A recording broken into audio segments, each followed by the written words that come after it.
Hello, my name is Sharon Chan and I'm a licensed marriage and family therapist here in Irvine, California. I also identify with being Asian American, specifically half Korean, half Chinese. And my name is Robyn Tamanaha. I'm also a licensed marriage and family therapist here in Irvine, and I am Japanese American. Yeah. So today we just wanted to get together and spend some time talking about...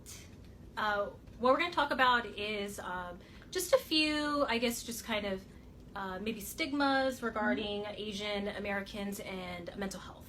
Yeah. And we also wanted to say that there are a lot of strengths about the Asian American culture. We are not going to go into those strengths today, but we do want to say this is not coming from a place of judgment or bashing the Asian American culture. Yeah, pretty much this is just, the purpose of it is really just to start like a dialogue and just a conversation about mental health in the Asian community, and maybe some things that have been maybe preventing people from reaching out or really being really in tune with their own mental health and well-being. Yeah, I think too, on a very personal level, I've seen how the Asian culture, on at least from my point of view, can be really amazing and really instill great values, but then on the other hand really be hard then to know how to deal with your own mental health when it comes to your emotions and your thoughts. Yeah, I definitely agree. Same thing. And then as well as it just, I know from my experience, like it just really wasn't talked about or brought up. So yeah. So you want to dive right into it then? The first, we have one stigma for you today with being Asian American and mental health. That stigma is that if you are reaching out for mental health support, that a lot of times you have to fight these messages of being weak, or it comes kind of with the shame-based message that something is wrong with you. Right? Yeah, definitely. And two, also the shame can carry with it just like the outside of you as well, whether it's also shame with the family or also to the community, and how maybe you would look and how the family would look too as a whole, and what that would mean. Yeah, I love the whole family piece, right? Like kind of having this image or upholding this image of being okay or being successful, and there's a lot of weight behind appearing that way. And if you don't, then what will that mean then for your family, or what will that look like to others or in the community, because there is such this tight-knit value with being Asian. Yeah, and they're usually very outright expressed, right? Like the expectations of those values, which would be, say, working or moving out, or getting into a certain college, studying a certain thing, getting certain grades, like having to check all those boxes. I think that's more, the message of maybe what we hear and is what's more talked about or even asked about. Right. So what you're saying is kind of like these career goals, or who you should be as far as these standards of getting good grades, going to a good college, getting a good job. Like this is very overtly expressed in a lot of the Asian culture. Yeah. Right? Yeah. And this is a measure of if you're doing okay. Definitely. That, I think, those things, like checking all those boxes, would equal them thinking like, okay, you're well, right? Like you're living on your own, you're working towards your goals, or you have, gotten this job in the career that you've been working towards. So because like you've checked all those boxes, the family may be like, oh, well, you're good, right? This equals wellness, and then other things may not be brought up, right? Especially like the more internal experience of like how you're really feeling. Like you may be doing all these things, and oftentimes people that have mental illness or are struggling with anything like really can be quite successful. So just because someone has a mental illness doesn't mean that someone can't be successful, and vice versa. Right. I love what you just said about someone can be successful and still struggle with a mental illness, right? Like a lot of times I think that this whole mentality of like, let's keep going, let's perform, let's keep going, let's perform, right? And really not having the awareness, like it's not really talked about, right? The whole piece about how are you feeling, what's going on here, what's going on here. It's just more, these are the ways that we're going to measure your sense of self, right? Yeah. And too, in the conversations, I know, like, you know, whether it's gatherings or dinner table, whatever, like, those are the things that are really talked about, is like those more academic, career, success in life driven things, as opposed to like, just how are you doing today, or like, how are you feeling, or are you excited about that? Like, it's more like, no, you're gonna do that. Yeah. You know, oh, you have, great, you know, and it kind of just stays there. It doesn't really go deeper, so then the person may just not really have the space or the opportunity to really bring up also on their own how they're feeling. Yeah, that's a good point. Yeah, so I could only imagine if that is the case when asking for help and you do feel like you're struggling, it would be really hard then to then say, it's okay for me to ask for help, right? It's okay for me to be struggling with my thoughts or emotions and not knowing what to do with all of this, because everyone else doesn't seem like they're struggling, so why am I? It's not talked about. And then there's the shame internally, there's the shame with your family, there's the shame in the community, and just really the overall cultural piece that's kind of reinforcing, right, not asking for help. So that can become difficult, and we just want to like point out that awareness and conversation around that.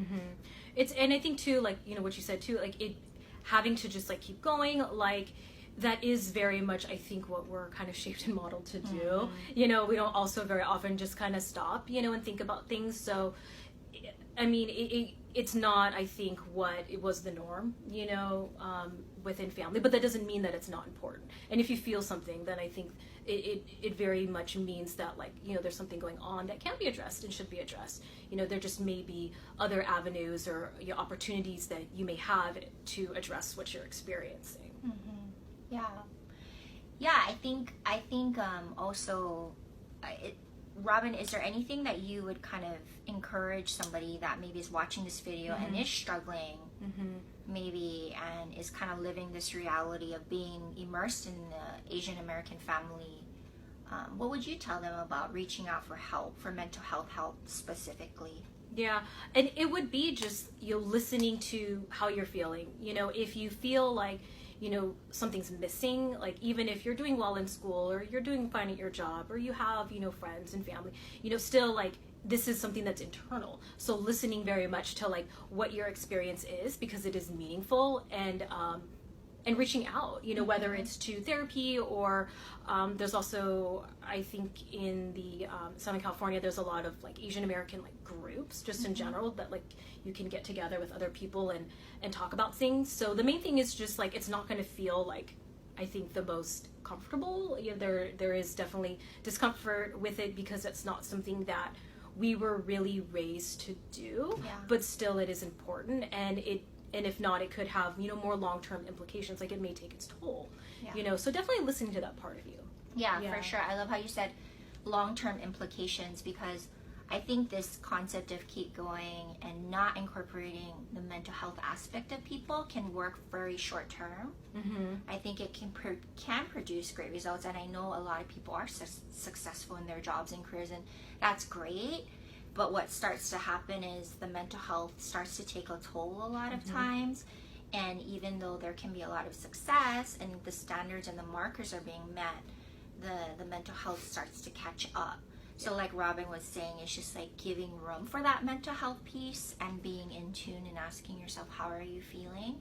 I also want to add to that, if you are struggling, I want to just, I know I can't say it in one sentence, but I just want to like speak to that shame part and just let you know that as humans, you know, I think there's a really great misconception that we shouldn't struggle and that we are weak if we are, because as humans, we're all going to struggle. We're just, you know, we're all going to struggle. And I think that the fact that you are in tune with that and asking for help is actually not a weakness. To me, in my mind, it's a strength. I also want to point to, like, a lot of times when it comes to longer term success with the mental health piece, over time it does start to impact your performance. For example, like, you know, if let's say for a long time you could do the whole school thing or you could do the work thing and you're finding yourself depressed or anxious or it's hard to concentrate on tests, it's hard to concentrate going to work, you're losing sleep, you know, you're feeling not motivated for a lot of things. These are an indication, your mental health telling you something, right? And so I just would, listen to that, because long-term effects probably will not benefit you in a wellness area, functioning wise. Would you agree with that? Yeah, I do agree. You know, and oftentimes that is the ultimate, I think, thing. Sometimes when people come in and, you know, they reach out for help, which is good, you know, when they do, is that like their internal experience or what they're tormented or what they're experiencing with on the inside has then now gone to the outside, where like their performance or their school or, you know, maybe even their relationships or their like interaction with people. So that is like your body telling you, right, to like pay attention to it. This is something important. That's and also that it is, you know, it is starting to trickle and affect other things. Yeah. I love that. Yeah, that's a really good point. Like our bodies will start to tell us, right? Yeah, I mean, because ultimately we are human, you know, like you can only handle sometimes like, you know, so much, and it's gonna, and if not, like it can come to a head, right? Yeah, for sure.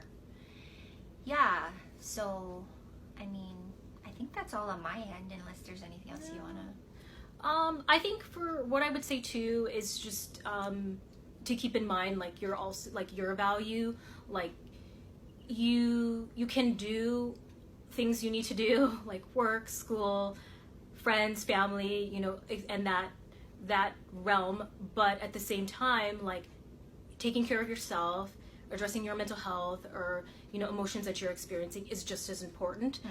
So your value, your own experience with things is just as important as all the other things that you're doing in your life right now. Like you can do both.